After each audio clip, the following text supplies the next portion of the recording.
Bonjour à tous et bonjour à toutes, je suis ravie de vous retrouver pour votre tirage de cette pleine lune du vendredi 14 mars 2025, pleine lune en vierge, donc j'espère que vous allez tous et toutes très bien. Je suis très heureuse en tout cas de faire ce tirage justement pour voir un petit peu ce qu'elle va nous apporter cette pleine lune. Je pense que ça risque de remuer, ça risque de secouer, ça risque d'être assez intéressant parce que ça va nous permettre de vraiment clôturer un bon cycle. Vous voyez, pas un petit cycle de lunaire, non, je pense que là on est vraiment sur des énergies, en tout cas d'un point de vue astrologique, on est plutôt sur des énergies de fin de gros cycle pour réellement entamer quelque chose de totalement nouveau. On le voit ici, on a donc une énergie de pleine lune en vierge. Ici, avec la lunologie, on nous parle de vous êtes suffisamment bien, donc il y a un retour à soi, il y a un retour effectivement au fait de s'accorder des moments de douceur, de nourrir un petit peu l'estime de soi, de nourrir l'amour de soi, le fait de se rassurer, de se dire que tout est ok, tout est parfait. On prend soin de soi aussi avec l'énergie de la Vierge, on est vraiment axé sur le bien-être, sur les routines qui font du bien, sur le fait de prendre soin de son corps, d'optimiser les choses pour justement du mieux-être en général. Et là, on a évidemment une éclipse de pleine lune. Donc, l'éclipse de pleine lune, elle nous apporte effectivement, et elle nous dit ici, les conclusions sont à portée de main, évidemment. Donc, on nous parle de conclusion, on nous parle de fermeture, évidemment, de fin de cycle. Il y a des choses qu'on va vraiment laisser au placard. Il y a des décisions qui peuvent être prises d'un seul coup, hein, des choses qu'on avait peut-être laissées traîner depuis longtemps, ou des prises de conscience aussi qui peuvent arriver d'un seul coup et qui nous permettent d'agir pour en terminer avec une vieille habitude, avec une situation qui traîne, avec quelque chose qui nous empêchait d'agir, et finalement on se rend compte qu'on se sent totalement libre d'agir et de le faire. Il y a cette notion de peut-être de prise de conscience, de retour à soi qui est nécessaire et qui est dans le mieux-être, le bien-être. On va regarder, hein. On va regarder, moi je suis très curieuse de voir ce que va nous dire le tarot. On va regarder l'énergie principale avec le tarot cosmique. L'énergie principale de cette pleine lune, donc pleine lune en vierge de ce vendredi 14. Alors, qu'est-ce qu'elle va nous apporter cette pleine lune? Oh, alors j'ai deux cartes, je vais les prendre. Nous avons l'énergie de la 3 de denier et la 7 d'épée. Ce que ça vient nous dire ici, c'est que il y a des illusions qui tombent. L'énergie de la 7 d'épée, c'est une énergie de cachotterie, de secret, de mensonge, de déni, de tout ce qui n'est pas aligné finalement avec qui on est, avec ce qu'on veut faire, avec... C'est les contradictions aussi qu'on peut avoir en nous-mêmes, hein. Par exemple, on rêve, je sais pas, oui, d'avoir une vie on va dire de bien-être, de mieux-être, mais à côté de ça, on ne s'autorise pas à faire ce qu'il faut. On ne s'autorise pas, je sais pas, à manger correctement, à faire du sport, à prendre soin de son corps. Voilà, on est dissocié de son corps, donc on se rend bien compte qu'on peut acheter tous les produits, toutes les choses qui pourraient nous permettre de nous sentir mieux, mais si nous-mêmes, on n'est pas en accord concrètement dans nos actes et dans nos actions, bah, c'est une forme de déni finalement. Et là, cette pleine lune, elle vient mettre en lumière ce qui n'est pas cohérent, ce qui est mensonger, ce qui n'est pas aligné finalement avec cette 3 de denier, hein, la 3 de denier qui nous parle de contribution, qui nous parle oui, de contribuer au monde, de contribuer à quelque chose qui est sain, qui est en lien avec notre corps, notre âme et notre esprit, où nos actes ont du sens, par exemple, où nos aspirations, tout ce qui nous fait rêver finalement est à portée de main. C'est-à-dire que les deniers, on est quand même sur quelque chose d'assez concret, où on se rend compte qu'il y a moyen de concrétiser certaines choses, mais pour ça, il faut admettre que parfois on se ment à soi-même. Parfois on continue à faire des choses, peut-être par habitude ou par en fonction des autres, hein, aussi, pourquoi pas, qui sont plus du tout alignées avec ce qu'on désire, d'accord? Donc là, je pense que cette pleine lune, elle va nous mettre face à des situations mensongères, des situations qui sont pas claires, des situations où on pourrait se rendre compte qu'en fait on a des contradictions hein, dans ce qu'on veut, dans ce qu'on fait. Voilà. Donc là, il y a un réalignement.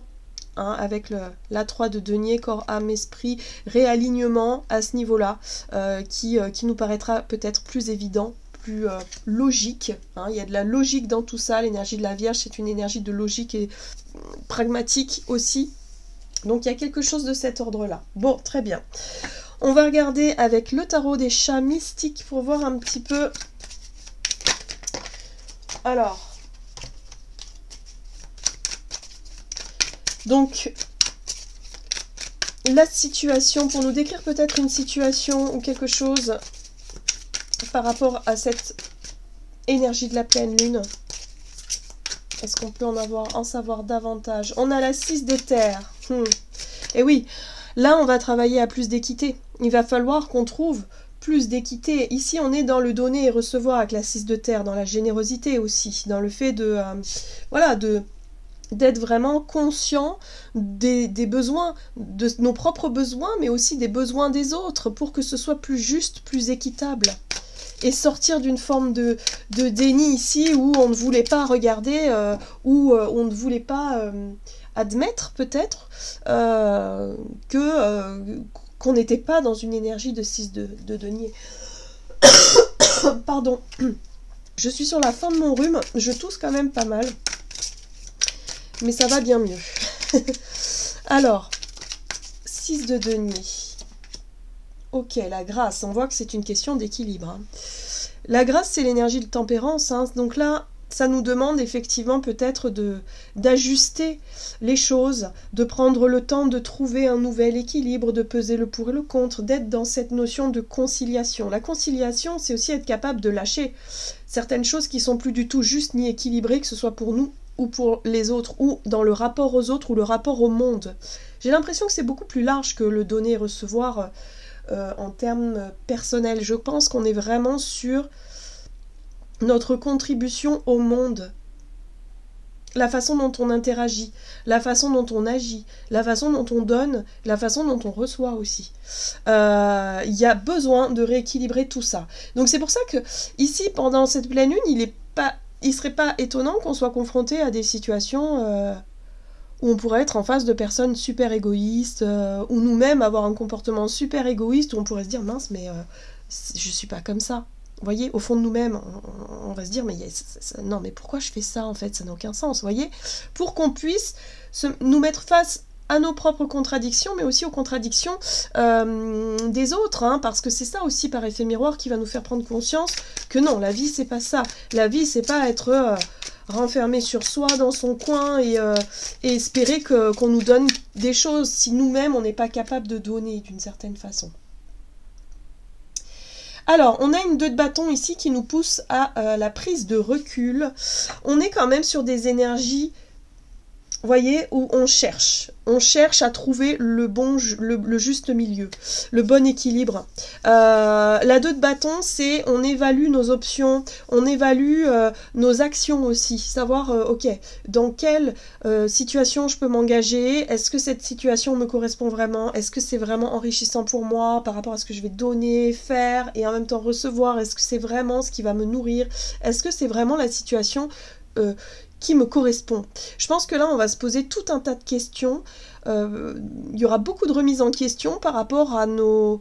C'est ça, l'alignement corps, âme et esprit. J'aime beaucoup. Ok. On va regarder quels sont les conseils à suivre par rapport à cette pleine lune, à ces énergies-là. On a le soleil, donc toujours voir le bon côté des choses. Le chevalier de bâton et l'as de bâton. Waouh! Alors... les conseils à suivre ici, c'est évidemment de garder un état d'esprit hyper positif avec le soleil, de montrer vraiment le meilleur de soi, d'avoir confiance en soi et de nourrir l'estime de soi. Le chevalier de bâton nous parle aussi d'élan, de courage, d'être vraiment dans cette posture de ok, là il faut avoir le courage d'admettre aussi nos erreurs, de sortir de nos vieilles habitudes, de sortir de quelque chose qui n'est plus bon pour nous et avoir le courage de le faire, de passer à l'action et surtout de nourrir nos créativités, de nous reconnecter à notre chakra sacré, hein, à ce qui nous stimule, ce qui nous redonne l'envie, hein, l'envie de faire, l'envie d'être, l'envie de participer au monde, de contribuer au monde, parce que je pense qu'on a vécu quand même un énorme cycle, en tout cas sur le plan collectif, j'ai vraiment cette sensation-là, où on s'est beaucoup individualisé. Donc le retour à soi, c'est génial, le fait de, effectivement, de prendre soin de soi parce qu'on s'est vraiment déconnecté de notre essence, de notre nature, hein, d'une certaine façon, hein, que c'est nécessaire. Sauf que là, j'ai l'impression qu'on nous invite vraiment à être beaucoup plus dans l'échange, dans la contribution, dans le partage, parce que c'est enrichissant. C'est chouette, hein, le retour à soi, c'est quelque chose qui est libérateur et quelque chose qui, je pense, dans une vie est nécessaire, au moins une bonne période importante d'introspection, c'est super, mais là, j'ai l'impression qu'il va être temps de nous ouvrir, il va être temps, vraiment, d'être dans le partage et dans l'échange. On a besoin de remettre du feu, en tout cas du désir, dans ce que l'on fait, de prendre du plaisir aussi à vivre des expériences et à nourrir notre créativité. Très bien. Allez, on va voir quelles sont les situations à éviter ici par rapport à cette pleine lune. Alors, nous avons l'ermite. Eh ben voilà, c'est ce que je viens de vous dire.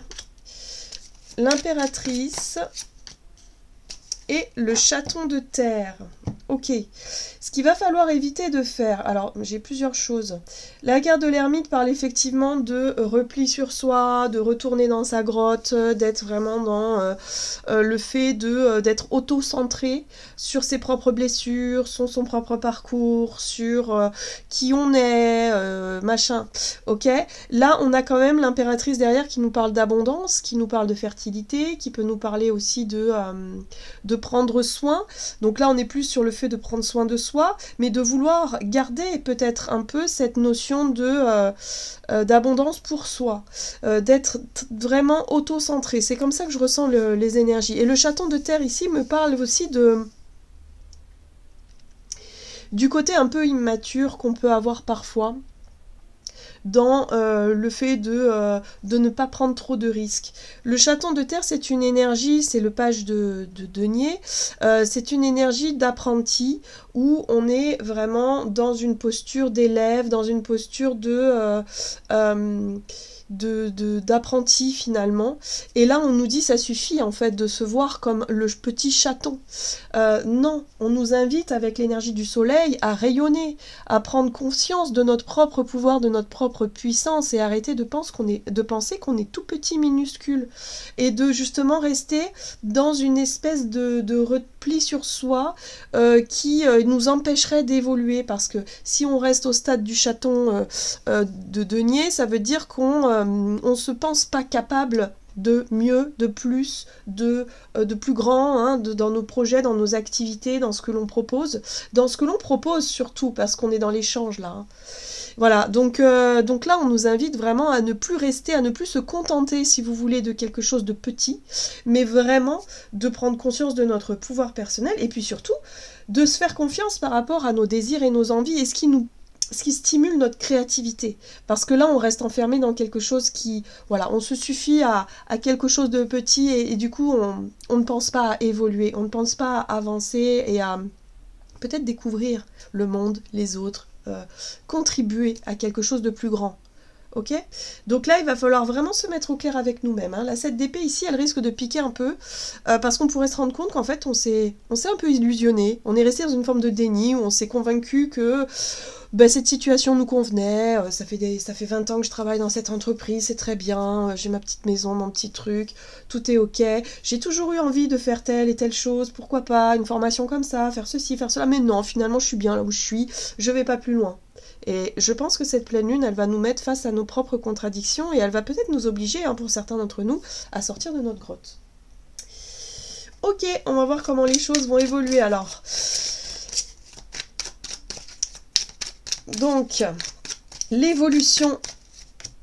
Dans l'évolution, on a le matou de terre, on a la 3 d'épée et on a la 5 d'épée. Oui, alors ici, et oui, et là on a la mort et la transformation. Donc ici, on met en focus ce que, effectivement, on nous invite à faire, les conseils d'avancer, de se faire confiance, de tenter des choses.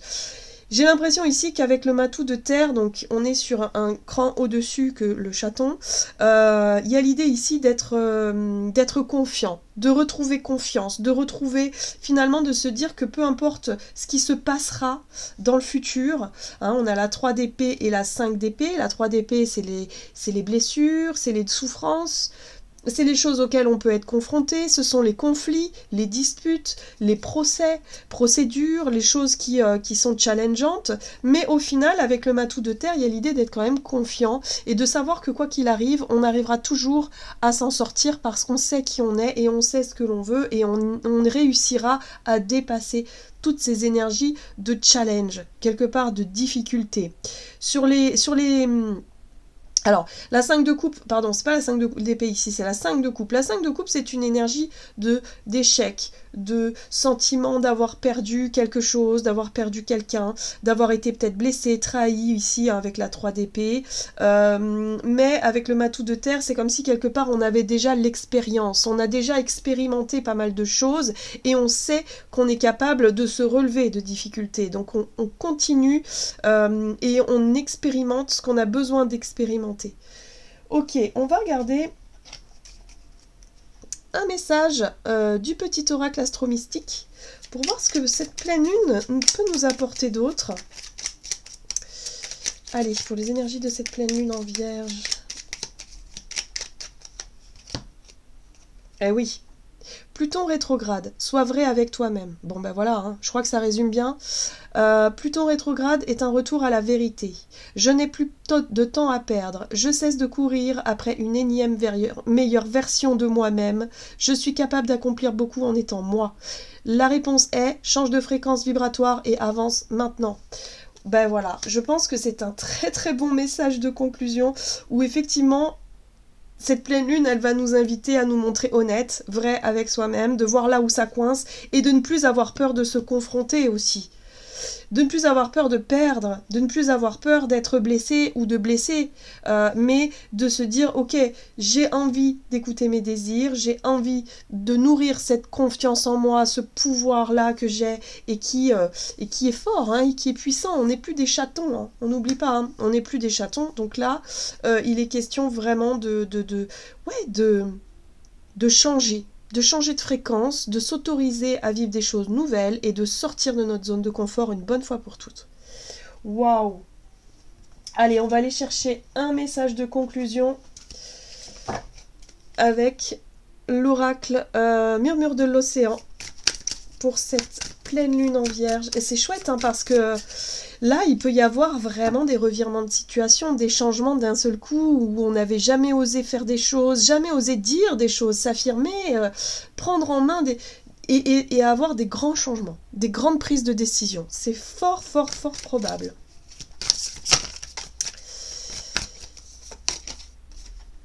Trouvez votre place. Vous voyez, il est question de contribution au monde, encore une fois, et de trouver sa place dans le monde, ou dans un groupe, ou dans, je sais pas moi, dans quelque chose, mais ouais, acceptez ce que vous ressentez. Soyez sûr que l'univers s'occupera du problème actuel en fournissant le meilleur dénouement possible pour toutes les personnes concernées.